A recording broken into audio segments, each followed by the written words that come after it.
বিদ্যুৎ সংকটের কারণে নাটোরের চক বৈদ্যনাথ আড়তে রাখা কাঁচা চামড়ার মান খারাপ হচ্ছে। ব্যবসায়ীরা বলেন, প্রচণ্ড গরমে একদিকে চামড়া নষ্ট হচ্ছে, অন্যদিকে গোডাউনে আলো না থাকায় ঠিকঠাক কেনা বেচাও করা যাচ্ছে না। গত কোরবানির পর দেশের উত্তর এবং দক্ষিণাঞ্চলের ৩০টির বেশি জেলা থেকে লবণযুক্ত চামড়া এই মোকামে বিক্রির জন্য আনা হয়েছে এবং সংরক্ষণ করা হয়েছে গুদামে। বুলবুল আহমেদের প্রতিবেদন।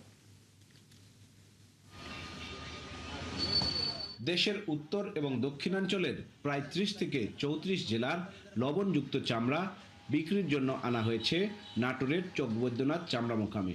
কিন্তু অতিরিক্ত গরম আর বিদ্যুৎ বিভ্রাটের ফলে পচে নষ্ট হচ্ছে চামড়া।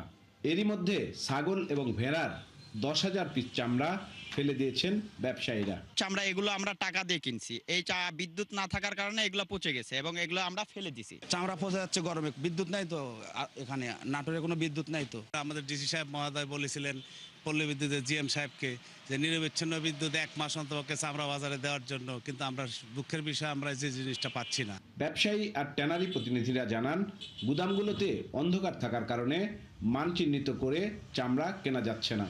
আর চামড়া ব্যবসায়ী নেতারা বলছেন, ঈদের পরে নিরবিচ্ছিন্ন বিদ্যুৎ সরবরাহের প্রতিশ্রুতি দিয়েও কথা রাখেননি পল্লী বিদ্যুৎ সমিতি। ডিসি সাহেব এবং সবাই মিলে, বিদ্যুতের লোকজন মিলে সবাই বলছিল যে আমাদের ১ মাস কোনো প্রকারে কারেন্ট যাবে না, বিদ্যুৎ যাবে না। এখন বিদ্যুৎ তো আমাদেরকে এখানে থাকেই না। অন্ধকারে কেউ মাল দেখতে চায় না, আর অন্ধকারে চামড়া যাচাইটা হয়ও না। এখন যে আমাদের পরিস্থিতি, লক্ষ লক্ষ কোটি কোটি টাকা আমরা ক্ষতিগ্রস্ত হচ্ছে, এটা দায়ভার কে বহন করবে? জানি না পল্লী বিদ্যুৎ এরকম কেন করছে। জানার পরও যে চামড়া পচনশীল চামড়া, এদের বহু চামড়া পচে গেছে, যেমন ভেড়ার চামড়া। এদিকে চামড়া মোকামে নিরবিচ্ছিন্ন বিদ্যুৎ সরবরাহ নিশ্চিত করার আশ্বাস দিয়েছেন নাটোরের জেলা প্রশাসক আর পল্লী বিদ্যুৎ সমিতির মহাব্যবস্থাপক। যেটা বিদ্যুৎ দিচ্ছে ২০ ঘন্টার উপরেই বিদ্যুৎ পাচ্ছে ওনারা, কিন্তু ৫-৬ ঘন্টা পাচ্ছে, ২০ ঘন্টা পাচ্ছে না, এটা সত্য।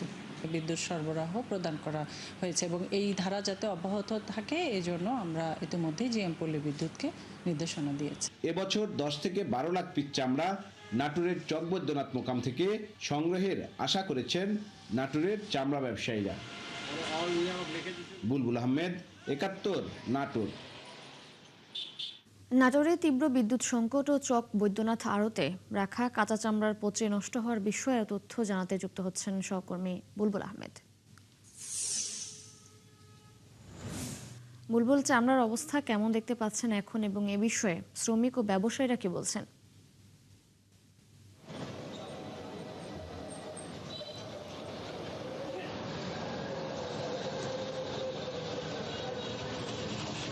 আসলে এই নাটোরের যে চক বৈদ্যনাথ মোকাম, সেটা কিন্তু বাংলাদেশের দ্বিতীয় বৃহত্তম মোকাম। এই মোকামে কিন্তু বিশেষ করে ঢাকার যে পোস্তাগোলার চামড়া মোকাম, তারপরেই কিন্তু এই নাটোরের চামড়ার মোকাম এটি কিন্তু বৃহত্তর। তো এই মোকামের যারা ব্যবসায়ী রয়েছেন এবং যারা শ্রমিক রয়েছেন বা অন্যান্য স্টেক হোল্ডার রয়েছেন, তারা বলছেন যে তীব্র গরমে তারা কাজ করতে পারছেন না একদিকে, আর একদিকে তারা প্রচণ্ড সমস্যার মুখে পড়ছেন বিদ্যুৎ না থাকার ফলে। ঢাকার যে ট্যানারির মালিকরা বা তাদের যে প্রতিনিধি, তারা কিন্তু এই চামড়া ঠিক মতো দেখতে পাচ্ছেন না। বিশেষ করে এবছর যে চামড়ায় লাম্পি স্কিন, যেটাকে স্থানীয়ভাবে করোনা বলছে, তো সেই ধরনের রোগ থাকার ফলে কিন্তু এগুলো ট্যানারি মালিক বা তাদের প্রতিনিধিরা না দেখে কিনছেন না। তো আমরা এই সকালবেলা নাটোরের যে মোকাম, ঢাকার বাইরে দেশের দ্বিতীয় বৃহত্তম মোকাম, এই নাটোরের চক বৈদ্যনাথ মোকাম, সেখানে রয়েছি। সেখানে কিন্তু দেখতেই পাচ্ছেন যে মোকামগুলো এখনো খোলা হয়নি সকালের কারণে। তো এখানকার যারা ব্যবসায়ী রয়েছেন, তারা বলছেন যে এই মোকামে নিরবিচ্ছিন্ন বিদ্যুৎ সরবরাহের প্রতিশ্রুতি ছিল জেলা প্রশাসন এবং পল্লী বিদ্যুৎ সমিতির, কিন্তু তারা কিন্তু সেটি করতে পারছেন না।